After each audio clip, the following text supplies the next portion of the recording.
السلام عليكم. دراري صحابي قالوا لي خصك تعمل واحد الفيديو، قلنا زعما كيفاش المغرب مع هولندا وكيفاش كنشوف انا غادي يلعب المغرب مع هولندا وكيفاش الرأي ديالي الشخصي في هاد البارديدو هذا.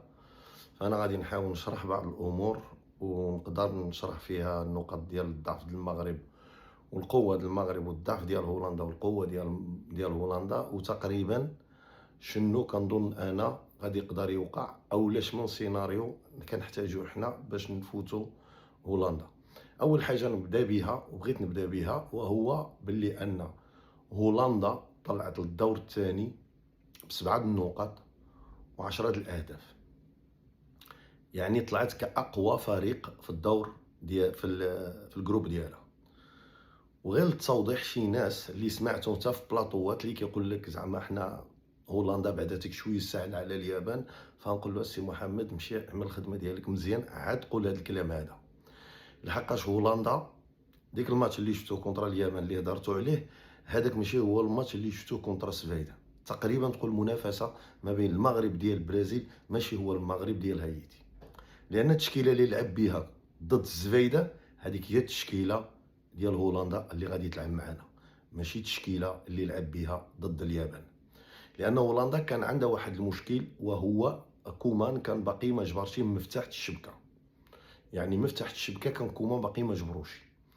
في البارديدوس اللي لعبت هولندا في الحبيين كاملين، وكومان كيفتش على راس الحربه حرفت له، لان هولندا اللي عندها التاريخ ديالها سنين براس الحربات اللي كانوا كيتواجدوا بعض المرات 5 6 راس الحربات في وقت واحد. هاد الخطره هادي ما عندهم حتى واحد، لان ممفيس ديباي اللي هو هداف المنتخب الهولندي عمد على التاريخ ما عندوش الفيزيك اللي غادي يقدر يعطي اللي باغي منه كومان.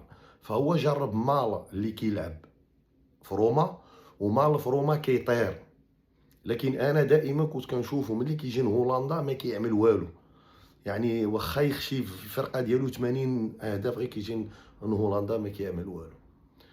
فلهذا كومان كان دائما كيفتش على راس الحربه، بحال اللي كيقولوا ديك البوزر، هنا كنعيطوا له بوزو، ديك الشبكه اللي كان كيقلب كيفاش يعملها، ولا ديك الدومينو اللي كيفاش مع زفايده زدا دخل بروبي نورمال. بروبي اللي كتلعب به هولندا رقم 9، هذاك واحد الهداف اللي ما كيخشيش الجوان. يعني تصور نتوما هداف رقم 9 عام كامل يخشي لك 5 6 7 الجوان فقط. هذا هو بروبي، كان كيلعب في اجاكس، بعتو انجلترا لبرايتون تما كيلعب، اولا برايتون كنظن اولا واحد الفرقه حتى هي، لان الفرق ديال انجلترا كيتخرطفوا لي مع بعضياتهم. المهم كيلعب في انجلترا حتى هو ما خشاش الجوان بزاف، لكن عنده اللياقه البدنيه، واللياقه البدنيه قويه بزاف. هذيك هي القوه ديالو، وهذيك هي السلاح اللي كيستعملو ضد اي مهاجم. اوكي، غادي نقول لكم باللي ان هولندا غادي تلعب به هو كراس الحربه، ما غتلعبش بمالا. لكن هذا ماشي هو النقطه ديال القوه او النقطه الضعف ديال هولندا. رونالد كومان كيعتمد في جميع المقابلات على جوج الملاعبيه، يعني بزاف د الملاعبيه كيخرجوا ويدخلوا ويبدلوا لهم بوزيسيون ديالهم. 8 كيردوا 6، كيردوا 6 كيردوا 10، وهذا كيتعلق الامر بخرافنبرغ ديون الريندرز. هادو بثلاثه بهم دائما كيبدلوا لهم بوزيسيون ديالهم، ودابا تزاد عليهم كلافرت، لكن كلافرت وسط ميدان كيهجم.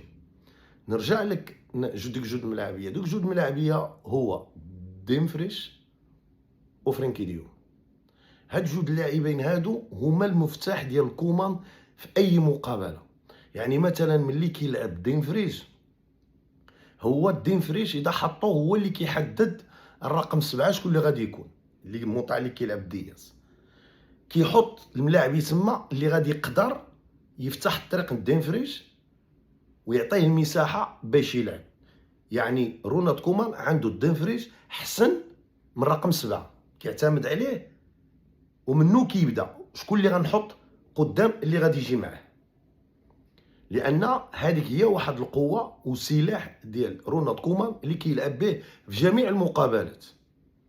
وديمفريز غادي نقدروا نقاربوه بحال حكيمي، الهجوم بزاف. هذه قوه لكن في نفس الوقت ضعف، لان حتى حنايا حكيمي قوه ولكن في نفس الوقت ضعف. الفارق اذا استغل المساحات اللي كيخليها حكيمي بحال اللي عملت برازيل غادي يخشيو لك الجول. غنرجعوا للاعب الثاني. اللاعب الثاني هو فرانكي ديون. فرانكي ديون هو الموتور ديال هولندا. فرانكي ديون كيلعب مزيان، هولندا كتلعب مزيان. فرانكي ديون ما كيلعبش مزيان، هولندا ما كتلعبش مزيان. الموتور ديال المنتخب كامل هو فرانكي ديون، وكومان كيعتمد عليه بزاف. اما الدفاع كما كيقولوا عندهم هنا خاط كاس، يعني الجبل اللي كامل تقابي. الدفاع ديالهم واخا فان دايك تبارك الله كتشوفوا الجبل واقف، لكن السايباري ملي فاس فاس مع ليفربول، بي اس في مع ليفربول تشامبيونز ليغ، بحال اللي كيقولوا المصريين وراه الويل، خلاه كيدور في مطعو، ما قدرش عليه مره. على داكشي بي اس في طحنت ليفربول فوسط ليفربول، والسايباري كان كيلعب تما دور كبير. هذاك الماتش اللي كنت كنتمنى الركراكي يمشي يتفرج فيه، لكن للاسف كان كيمشي يتفرج في الامارات وفي السعوديه وفي قطر، وعمري ما شفتو هنايا كان كيطلع يتفرج شي تشامبيونز ليغ ديال السايباري اولا الدراري ديال اوروبا. هنايا مره واحده شفتو كطلع يشوف حكيمي فقط، وكان مضروب وقيله كاع. ما علينا، رجعوا لليفربول. السايباري شطاح فان دايك ما قدرش عليه. فلهذا اذا حنا والوهبي عرف يشد الطريق على ديمفريز وما يخليش ديون يلعب الكره، غادي نغلبوهم. يعني خصنا ما نخليوش الفريق الهولندي يلعب الكره. كاينه واحد الحاجه ما بين المغرب وهولندا راه متشابهه بزاف. حكيمي قال بلي ان المغرب هو البرازيل ديال افريقيا، انا كنقول له لا. المغرب، الكره ديال المغرب والعشق ديال المغرب من الكره متشابه مع الكره الهولنديه، لان المغاربه كيعجبهم يشوفوا الكره كطرش. النهار اللي غلبت المغرب هنا هولندا في ارنم ولما تفرجت له، انا كنت تما، المغرب شطح هولندا. في ساعتها كان المدرب ديالها فرانك رايكارد ديال برشلونه.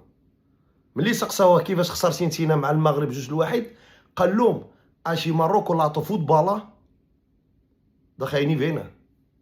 يعني اذا خليتي المغرب يلعب الكره راه ما تغلبوش، وهذا كيطبق حتى على هولندا. المغرب ما خصوش يخلي هولندا تلعب الكره. هولندا لعبت الكره ما تغلبهاش، هولندا برزطيها ما خليتهاش تلعب الكره تغلبها. كيتنرفاو وكيخرجوا على بوزيسيون وما كيجبروا ما يعملوا، وهذه هي النقطه الضعف ديال هولندا.